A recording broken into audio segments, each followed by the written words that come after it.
So threat analysis for this week, this is a big one, and we need to be tracking this for likely weeks and months to come. And that is a likely escalation in cartel violence here in the continental United States. So the Trump administration has designated narcotics cartels in Mexico as terrorist organizations. I think there's a lot of merit for doing that. Think about how many American lives have been lost over the past several years due to overdoses from different methamphetamines and opioids, etc., but primarily from the fentanyl overdoses. And fentanyl is added to all of these different drugs, making them much more deadly. And the vast majority of that comes in over the borders. So there is good reason to designate organizations that are responsible for the product that is killing hundreds of thousands of Americans. So beyond that, though, these groups are incredibly violent. That is what most Americans don't realize. We are no longer at the point of being able to say, well, why don't we just decriminalize all narcotics? That way we kill their bank account and these people will just go away. So as a guy who leans pretty strongly libertarian, I've always believed in that. I would decriminalize all narcotics personally. But that's not going to make the cartels disappear. The cartels are now involved in all kinds of nefarious activity, including human trafficking and smuggling children and women, and all kinds of other product as well. So the idea of just decriminalizing narcotics to take away the profit incentive, and then all of these guys in Mexican and Central American cartels, they will just decide to go find an honest job. That's not going to happen. So it's a problem that I don't see any other way to deal with aside from force. They're going to have to be dealt with through force. So if the administration unleashes factions of the military on Mexican cartels, what kind of blowback may we see here in continental US? Well, obviously many cartel members, as well as tens of thousands of individuals who work in league or for these cartels, are within the United States, and these people are exceedingly violent. It is violence at a level that most Americans are simply not familiar with. These groups are notorious for assassinating any kind of political adversaries in Mexico and elsewhere throughout Central and South America. These groups are notorious for killing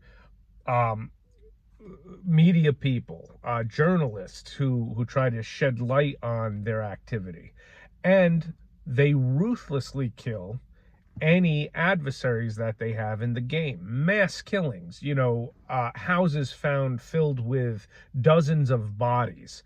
They make examples to scare their opposition out of these people that they execute. Executions with chainsaws, cutting off heads with chainsaws. I've seen some of the videos that's come from the cartels. It's hard to find that footage, but I've seen some of it.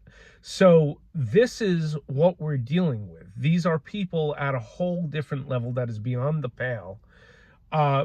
Just as bad as terrorist groups. The incredibly disgusting things that groups like ISIS have done on video, again, to promote and spread fear. These cartels are just as viciously violent. So, what might it look like in the United States? Retaliation for finally cracking down on them in their homeland? We might see an explosion of violence caused by these people and those loyal to them. You might see terrorizing acts against civilian population, drive-by shootings, that kind of thing.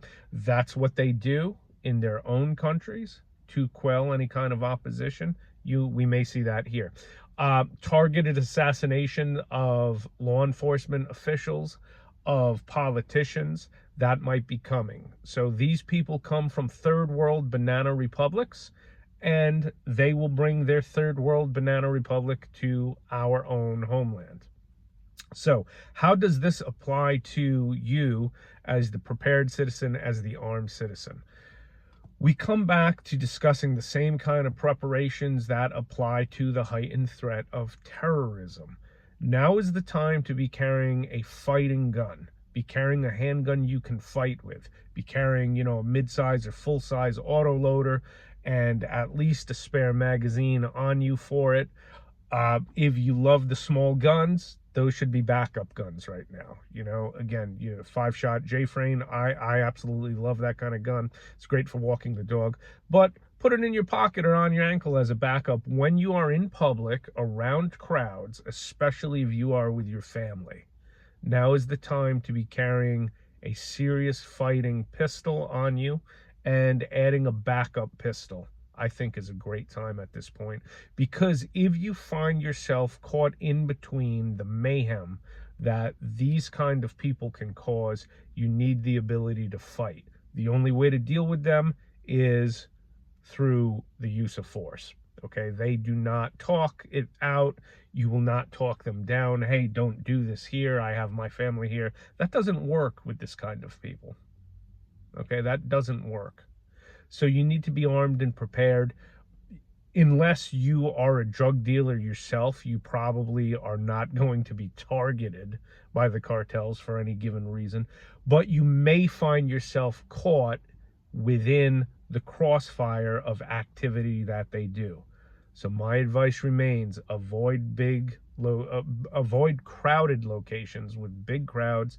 Avoid places that are politically blue, because that's where these things happen. So all of these suggestions that I offer to you in how to deal with the escalated threat of terrorism really is going to apply to this cartel issue as well. So stay safe.